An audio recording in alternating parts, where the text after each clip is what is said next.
우리가 정복한 것은 산이 아니라 우리 자신이었습니다. 성도 여러분, 인생을 살면서 가장 이기기 힘든 상대가 누구일까요? 바로 나 자신입니다. 빛으로 살아가는 사람들을 우리가 한 해 동안 계속해서 함께 말씀을 나누고 있는데, 빛으로 살아가는 사람들이 우리가 빛으로 믿음으로 살았던 믿음의 선배들처럼 우리도 빛으로 살아가려면 어떻게 해야 할까요?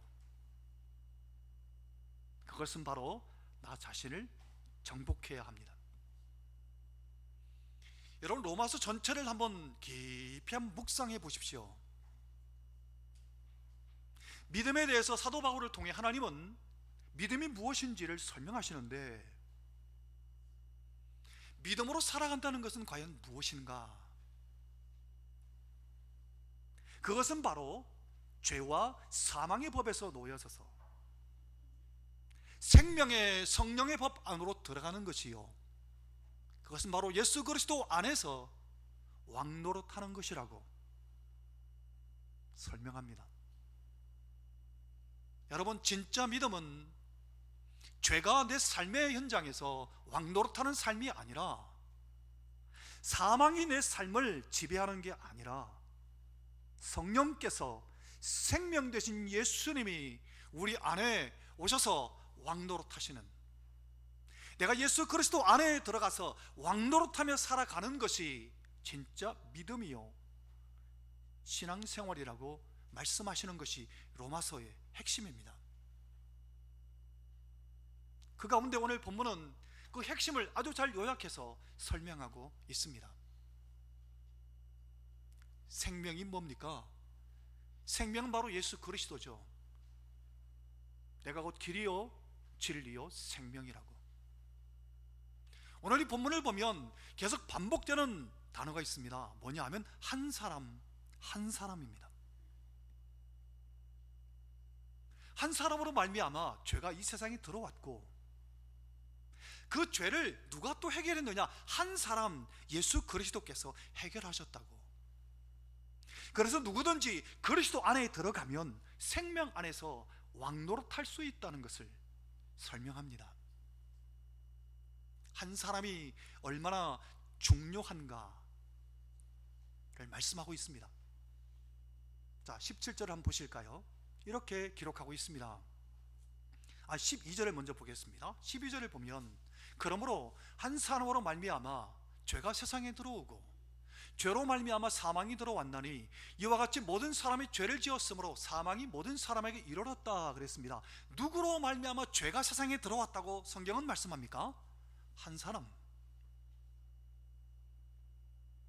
여러분, 한 사람의 영향력이 얼마나 큰지, 또 17절에 또 이렇게 말씀하셨습니다. 한 사람의 범죄로 말미암아 사망이 그 한 사람을 통해 왕노릇하였은즉, 더욱 은혜와 의의 선물을 넘치게 받은 자들은 한 분 예수 그리스도를 통하여, 예수님도 사람으로 오셨지 않습니까? 생명 안에서 왕노릇하리로다. 사랑하는 성도 여러분, 생명 안에서 왕노릇하는 게 무엇일까요? 그것은 한마디로 쉽게 표현한다면 나를 정복하는 겁니다. 나를 다스리는 겁니다. 여러분, 내가 내 자신이 스스로 다스릴 수 있습니까? 우리는 하루에도 우리의 감정과 우리의 생각이 수십 번 변하고 바뀌어집니다. 우리의 감정도 나조차도 감정을, 내 마음의 감정을 마음대로 할 수가 없습니다. 빛으로 살았던 믿음의 선배들의 공통점을 꼽아보라고 한다면 자기 자신을 다스렸던 사람들입니다. 나 자신을 다스리는 것이 생명 안에서 진짜 왕노릇하는 것이라고 오늘 하나님께서 친히 말씀하시는 겁니다.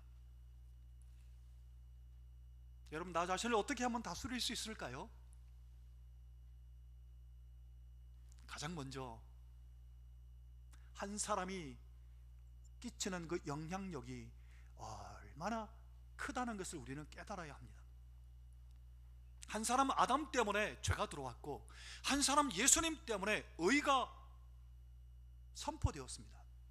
그래서 누구든지 예수 그리스도를 믿기만 하면 의인이 되게 하셨습니다.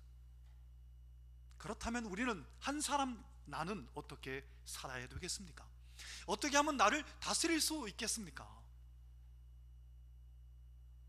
가장 중요한 것은 내 생각에 있습니다. 여러분, 우리의 생각과 우리의 마음이 먼저 내가 어떠한 사람이라는 것을 아셔야 합니다. 긍정적인 자아상을 가지셔야 됩니다. 여러분 자신의 정체성이 뭔지 아십니까? 여러분, 우리는 예수를 믿음으로 말미암아 하나님의 자녀된 하나님의 자녀입니다. 우리는 하나님이 내 안에 거하시는 하나님의 성전입니다. 우리는 하나님의 걸어다니는 법궤입니다. 이것을 내가 정확하고 분명하게 확신해야 합니다. 그 정체성을 가진다면 우리의 삶은 많이 달라질 것입니다. 여러분, 요셉이 고난을 당할 때 그 고난을 어떻게 이겨냈을까요? 요셉으로 말미암아 하나님이 역사하실 놀라운 역사들을 그 요셉 자신으로 인해서 수없이 많은 사람들을 살릴 수 있는 하나님의 그 기적을 그는 보고 기다리고 그 꿈을 붙잡았기 때문입니다. 그래서 유혹 앞에서도 이길 수 있었고 그 수없이 많은 노예 생활 가운데서도 그는 낙심하지 않았습니다. 성도 여러분, 여러분 자신은 어떤 사람이라고 생각하십니까? 여러분이 예수 그리스도를 믿으셨습니까? 그렇다면 여러분 자신을 너무 비하하지 마십시오. 우리는 왕같은 제사장들입니다. 여러분, 나 자신에 대한 정체성을 분명하게 확신하게 되면 내 생각이 달라집니다. 내가 하나님의 자녀인데 어떻게 이 죄를 범할 수 있을까라고 생각하게 되는 겁니다. 내가 걸어다니는 하나님 법궤인데 어떻게 이것을 내가 함부로 취할 수 있겠는가? 내가 이 자리에 들어갈 수 있겠는가라고 생각하게 되는 겁니다. 여러분, 믿음의 조상 아브라함도 하나님이 뭐로 부르셨습니까? 너는 복의 근원이라, 복의 근원으로 부르셨습니다. 오늘 우리도 마찬가지입니다. 우리가 예수를 믿음으로 하나님 앞에 나온 것은 우리는 하나님의 자녀로 삼으셔서 우리를 뭐로요? 복의 근원으로 삼으시려고 부르신 겁니다. 우리는 복 받을 존재가 아니라 복을 나눠줄 존재입니다. 나눠줄 존재라면 이미 복을 하나님 주셔야 나눠줄 거 아닙니까? 복을 받아서 누리고 그것을 나눠줄 존재로 하나님 부르신 거지. 아브라함처럼 우리는 아브라함의 자손들 아닙니까? 믿음 안에서. 여러분, 우리는 어떤 존재인가 하면 이사야서에 보면 이걸 이렇게 표현했습니다. 이사야 60장에 보면 그 작은 자가 1000명을 이루겠고, 여러분, 우리는 1000명보다도 귀한 존재입니다. 하나님은 우리를 1000명보다도 귀한 존재로 여기신다고 말씀하셨습니다. 얼마나 영광스럽습니까? 하나님의 말씀을 수용하십시오. 내 자신은 내 자신의 생각보다도 더 위대한 사람이라는 것을, 하나님의 말씀을 따라 내 성도님 자신이 여러분 어떤 분이라는 것을, 1000명보다 귀한 존재라는 것을 생각하십시오. 나 자신을 너무 과소평가하지 마시고, 내 안에 어떤 능력이 있는지 아십니까? 예수님은 이런 말씀을 하셨습니다. 요한복음 14장에 보면 내가 진실로 진실로 말한다고 하셨습니다. 나를 믿는 자는 내가 하는 일을 그도 할 것이요 그보다 큰 일도 하리니 이는 내가 아버지께로 감이라. 여기 아버지께로 감이라, 이 표현이 무슨 말일까요? 내가 아버지께로 가서 내가 하는 일을 너희도 하게 할 것이기 때문이다, 그 말씀입니다. 얼마나 놀라운 말씀입니까? 우리가 예수님이 하신 일을 우리도 할 것이요 그보다 더 큰 일도 하게 하시겠다고 예수님 말씀하셨습니다. 나는 그런 존재라는 것을, 오늘 이 요한복음 14장 12절 같은 말씀은 성도 여러분, 내 말씀에 마음에 담으십시오. 이 말씀을 붙잡고 살아가십시오. 그러면 예수님이 하신 일을 나도 할 것이요 그보다 큰 일도 하게 하실 것입니다. 이 귀한 은혜의 존재라는 것을, 나 한 사람이 끼치는 영향력이 얼마나 크다는 것을 오늘 말씀 그대로 믿음으로 받으시기를 예수님 이름으로 축원합니다. 그러면서 여러분, 로마서에서 사도 바울이 강조하는 것 가운데 하나가 뭐냐 하면, 쭉 교리를 쭉 얘기하다가 13장에 이르러서 사도 바울이 이런 얘기를 합니다. 한번 볼까요? 한번 같이 읽어보겠습니다. 또한 시작. 또한 너희가 이 시기를 알거니와 자다가 깰 때가 벌써 되었으니 이제 우리의 구원이 처음 믿을 때보다 가까웠음이라. 지금 어떤 때라고 말씀하십니까? 자다가 깰 때가 벌써 되었답니다. 자다가 깰 때가 벌써 되었습니다. 사랑하는 성도 여러분, 여러분은 영적인 잠을 자고 있습니까? 영적으로 깨어 계십니까? 지금은 자다가 깰 때가 벌써 되었고, 빛의 갑옷을 입어야 할 때가 되었고, 예수 그리스도의 옷을 입고 살아가야 할 때라고 말씀하십니다. 믿음으로 빛으로 살았던 믿음의 선배들 공통점을 꼽아보라고 한다면 그들은 모두 부지런한 사람들이었습니다. 게으르지 않았습니다. 그들은 모두 다 피와 땀과 눈물을 흘린 사람들입니다. 게으름을 정복하고 자신을 정복했던 사람들입니다. 여러분, 요셉도 그는 이국 땅에 가서 그 땅의 언어와 문화와 정치를 배웠습니다. 감옥에서도 정치를 배웠습니다. 목사님, 그걸 어떻게 합니까? 예, 요셉이 총리가 됐을 때 멋들어지게 다스리지 않았습니까? 언어도 준비됐고 문화도 준비됐고 정치도 준비되어 있었던 겁니다. 30세 하나님 딱 들어서 총리로 세웠을 때 얼마나 멋있게 다스리는지 준비되었던 겁니다. 13년 동안 그는 준비한 겁니다. 하나님이 쓰실 수 있도록. 여러분, 마태복음 25장에 보면 이런 말씀이 있습니다. 한 달란트 받은 자가 한 달란트 그냥 그대로 갖고 왔을 때 주인이 이렇게 말씀하셨죠. 악하고 게으른 종이라고. 여러분, 성경을 보십시오. 역사를 보십시오. 악하고 게으른 사람을 하나님이 들어 쓰신 적이 있습니까? 없습니다. 게으른 사람을 하나님 쓰시지 않습니다. 피와 땀과 눈물을 쏟아붓는 사람을 하나님이 쓰셨습니다. 여러분, 느헤미야서를 보면 느헤미야가 이런 고백을 합니다. 그때 성벽을 재건하는데 며칠 걸렸는지 아십니까? 2달? 1년 아닙니다. 52일 만에 완성했습니다. 52일. 52일 만에 완성했습니다. 그때를 느헤미야가 이렇게 얘기합니다. 나나 내 형제들이나 종자들이나 나를 따라 파수하는 사람들이나 우리가 다 우리의 옷을 벗지 아니하였으며 물을 기르러 갈 때에도 각각 병기를 잡았느니라. 피와 땀과 눈물을 쏟아 부었습니다. 여러분, 이 피와 땀과 눈물을 쏟아 부으며 철저하게 부지런함으로 하나님의 일을 감당하려면 어떻게 하면 될까요? 새벽을 정복하는 자가 자신을 정복할 수 있습니다. 새벽을 정복해야 합니다.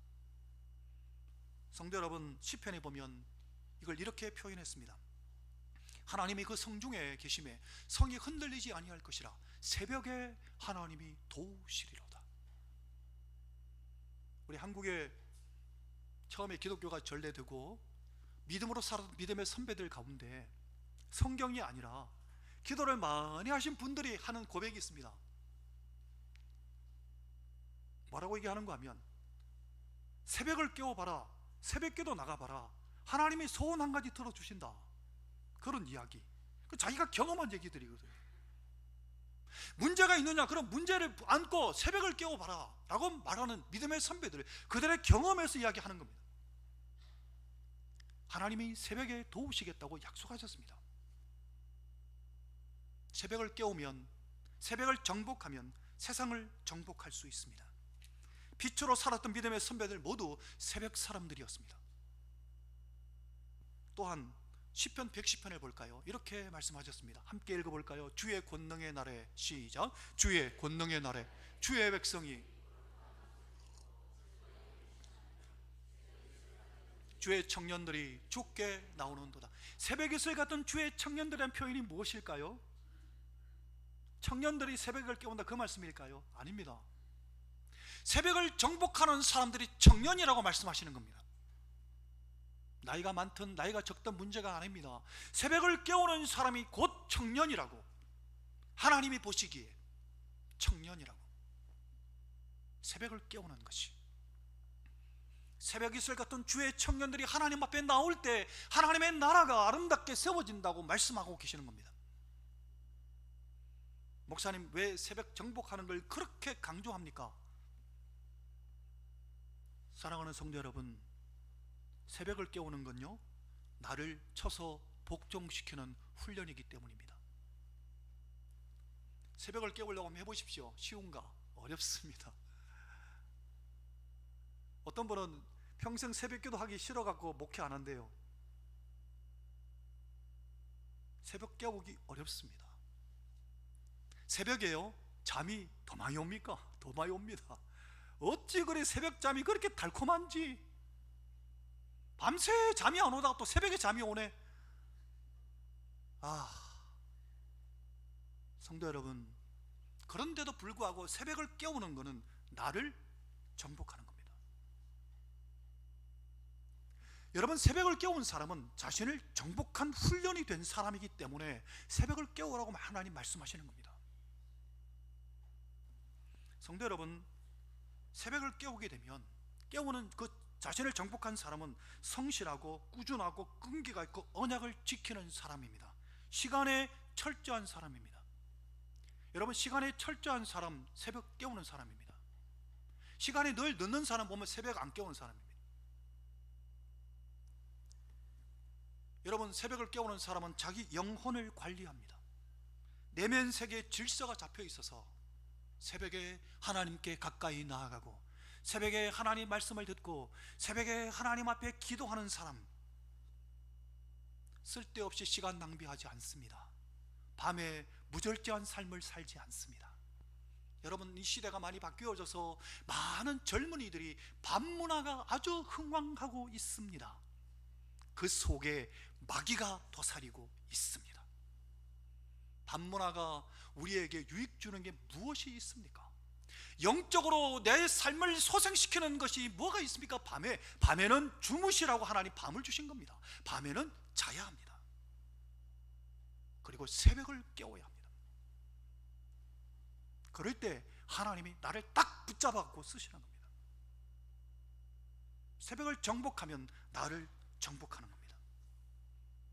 여러분, 그러면 하나님의 능력을 주셔서 죄와 유혹과 사탄과 세상과 자신을 이기고 성공하여서 번영할 때도, 내가 잘 나갈 때도, 여러분, 새벽을 깨우는 사람은 방종하지 않습니다. 교만하지 않습니다. 오만하지 않습니다. 겸손합니다. 자기를 이겨봤기 때문에. 여러분, 그러면 또한 새벽을 깨우게 되면요, 2시간 더 사용할 수 있습니다. 최소한. 그리고 여러분, 시간을 잘 관리하게 됩니다. 벤저민 프랭클린이라는 사람이 이런 얘기를 했습니다. 당신은 인생을 사랑하십니까? 그렇다면 시간을 낭비하지 마십시오. 인생이라는 것은 바로 시간으로 이루어져 있습니다. 하루 일과를 새벽을 깨워 미리 계획하고, 하나님 안에서 계획하고, 하나님 안에서 하루를 살아가는 겁니다. 빛으로 살았던 믿음의 선배들처럼 한결같이 새벽을 정복할 수 있기를 예수님 이름으로 축원합니다. 오늘 본문의 21절 한번 보겠습니다. 21절 상반절에 보면 이런 얘기를 하셨습니다. 이는 죄가 사망 안에서 왕노릇한 것 같이. 성도 여러분, 내 삶을 한번 돌아보십시오. 죄가 왕노릇합니까? 말씀이 왕노릇합니까? 내 삶이. 여러분 자신이 너무나 나 자신을 알지 않습니까? 저한테 얘기 안 하셔도 됩니다. 하나님 앞에서 나 자신의 삶을 한번 보십시오. 내 삶이 죄가 왕노릇하는가, 아니면 하나님의 말씀이 왕노릇하는가 점검해 보십시오. 죄가 왕노릇하는 건 이유가 뭘까요? 우리의 욕심 때문입니다. 욕심을 채우지 말고 절제함으로 자신을 다스려야 합니다. 이 말씀은 그 말씀입니다. 욕심을 채우지 말고 절제함으로 나를 다스리라고 말씀하시는 겁니다. 욕심요, 우리는 천하보다 귀한 존재로 하나님이 지으셨기 때문에 욕심도 끝이 없습니다. 세상을 다 갖다 줘도 만족하지 못하는 게 우리입니다. 우리 한 사람 한 사람이. 여러분, 세계를 정복했던 알렉산더나 많은 사람들이, 그들이 마지막에 얘기하는 게 뭔지 아십니까? 아직도 배고프대요. 돈을 많이 번 사람 얘기를 들어보십시오. 그 사람이 더 돈 얘기합니다. 욕심은 끝이 없습니다. 그럼 어떻게 하면 될까요? 천하보다 크신 하나님을 담아야 합니다. 욕심을 담을 게 아니라 하나님을 내 마음에 담을 때 만족하게 되는 겁니다. 눈에 보이는 것에 너무 욕심 부리지 않는 겁니다. 적당한 선에서 절제할 줄 압니다. 절제는 내 마음에 하나님을 담아야 되지, 내 인생 자연인 그대로는 욕심이 계속 일어나서 어떻게 할 수가 없습니다. 살인하지 말라, 간음하지 말라, 도둑질하지 말라, 거짓 증거하지 마라, 탐하지 마라, 전부 뭡니까? 욕심입니다. 욕심으로부터 죄가 나옵니다. 십계명 90 다 욕심에 대해서 얘기하십니다. 욕심은 내 생각으로부터 들어오는데, 내 탐심으로부터 들어오는데, 성경은 뭐라고 말씀하면 탐심은 곧 우상 숭배라고. 거기로부터 죄가 일어나는 겁니다. 야고보서를 보면 이렇게 말씀하셨죠. 오직 각 사람이 시험을 받는 것은 자기 욕심에 끌려 미혹된 것이라고. 15절 같이 읽어볼까요? 욕심이, 시작. 욕심이 잉태한 즉 죄를 낳고. 사랑하는 성도 여러분, 내 생각부터 욕심을 차단시켜야 됩니다. 아이고 목사님, 그러면 식욕도 정욕도 그죠? 뭐 이런 것까지 목사님 막으시는 겁니까? 아닙니다. 사람에게 있는 기본적인 욕망, 식욕, 성욕, 성취욕, 영혼을 갈망하는 욕망을 금하신 것이 아닙니다. 여기서 말씀하신 것은 우리의 탐심입니다. 너무 지나친 욕심을 가리키는 겁니다. 탐심과 탐욕은 내 안에서부터 만족하지 못합니다. 늘 그 이상의 것을 자꾸 추구하게 만듭니다. 그런데 이런 유혹이 한 번만 되는 게 아니라 평생 갑니다. 여러분, 예수님도 시험 당하지 않으셨습니까? 예수님 시험 당하시는 마태복음 4장의 뒷부분에 보면 이렇게 말씀이 기록되어 있습니다. 마귀가 일시적으로 떠났더라, 또 다시 찾아오는 겁니다. 우리는 일평생 사는 동안에 늘 유혹이 끊어지지 않습니다. 내 속에서부터 욕심이 계속 올라옵니다. 어떻게 할 수가 없습니다. 내 힘으로 안 되는 겁니다. 여러분, 최초의 인류였던 아담과 하와가 하나님이 창세기 1장에 보면 28절에 땅에 정복하라, 땅에 충만하라, 땅을 다스리라 그랬습니다. 땅에는 모든 것을 다스리라 했는데 아담과 하와가 그 사명을 잊어버리고 뱀을 다스리지 못해서, 자기를 다스리지 못해서 선악이 알게 하는 열매를 따먹은 겁니다. 오늘 우리도 마찬가지입니다. 내 속에 일어나는 이게 욕심의 씨앗이 내 속에서 일어날 때 이걸 어떻게 절제를 못하는 겁니다. 죄의 작은 탐욕과 탐심의 생각 자체가 다스려지지 않는 겁니다. 어떻게 하면 될까요? 성령께 내 자신을 의탁하셔야 합니다. 성령 하나님, 오늘 하루도 함께 해주시고 인도해 주세요.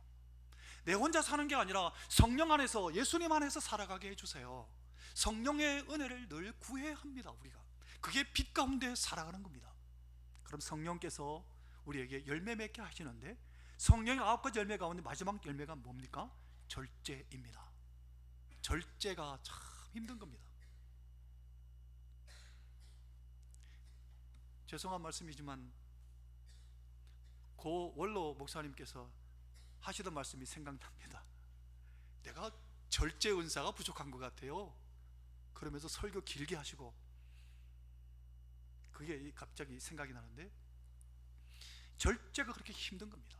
목사님도 힘들다고 고백하셨습니다. 그런데 우리가 하나님의 은혜를 구해야 되는 겁니다. 그래서 늘 성령의 은혜를 구하는 겁니다. 여러분, 그 다음 구절 한번 볼까요? 21절 같이 한번 읽어보겠습니다. 21절, 이는 죄가, 시작, 이는 죄가 사망 안에서 왕노릇한 것 같이 은혜도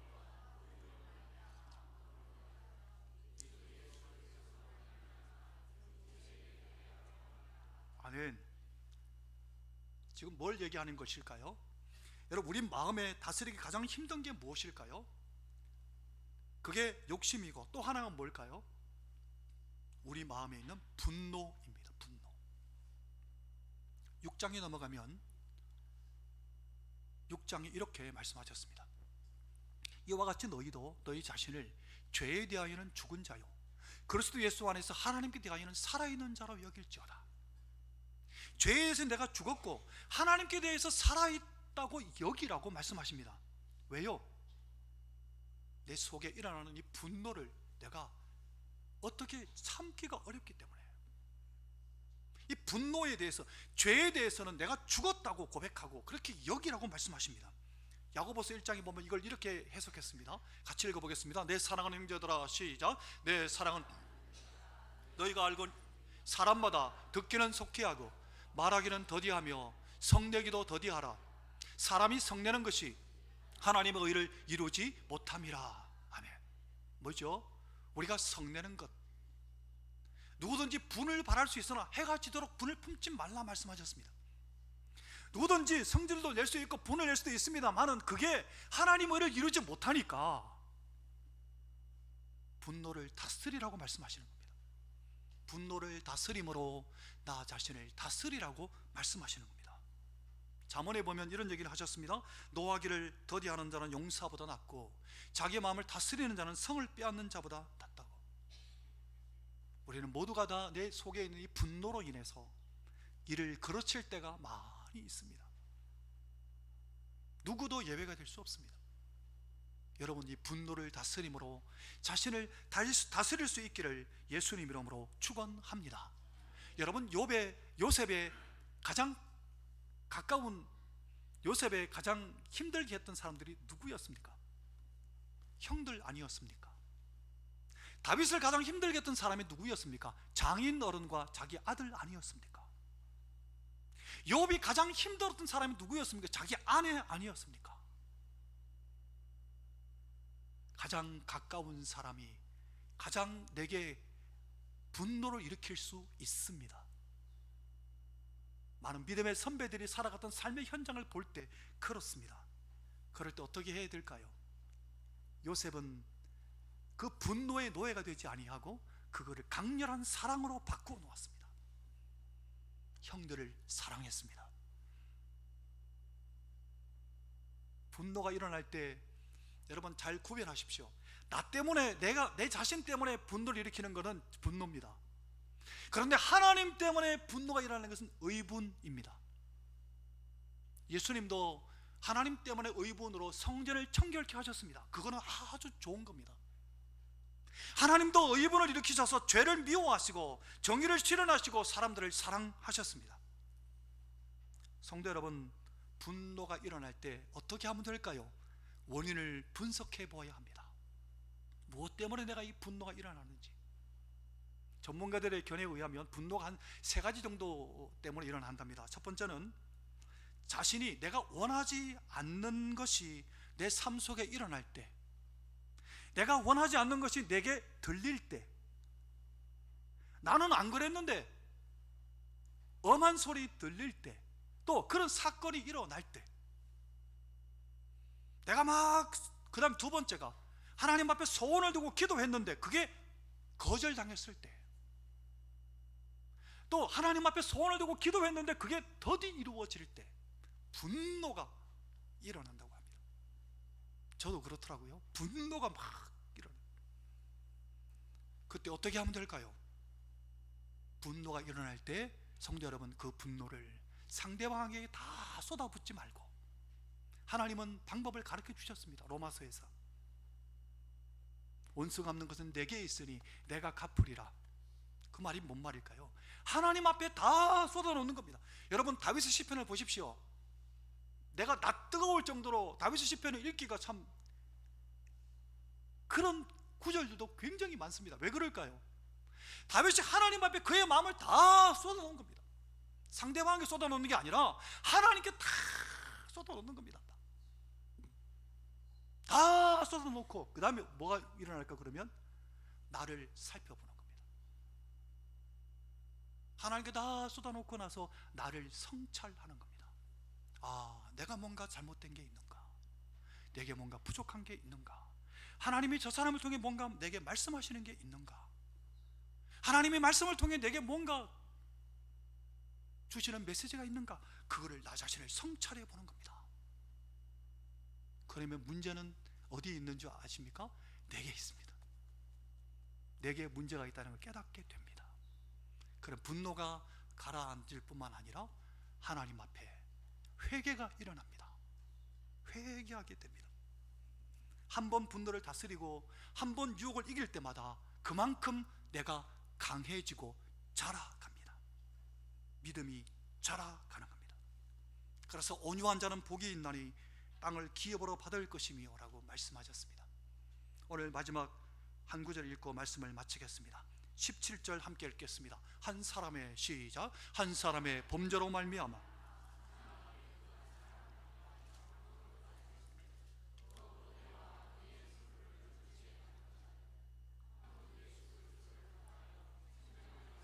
왕노릇하리로다. 아멘. 생명 안에서, 예수 그리스도 안에서 왕노릇하는 것, 그거는 바로 나 자신을 다스리는 겁니다.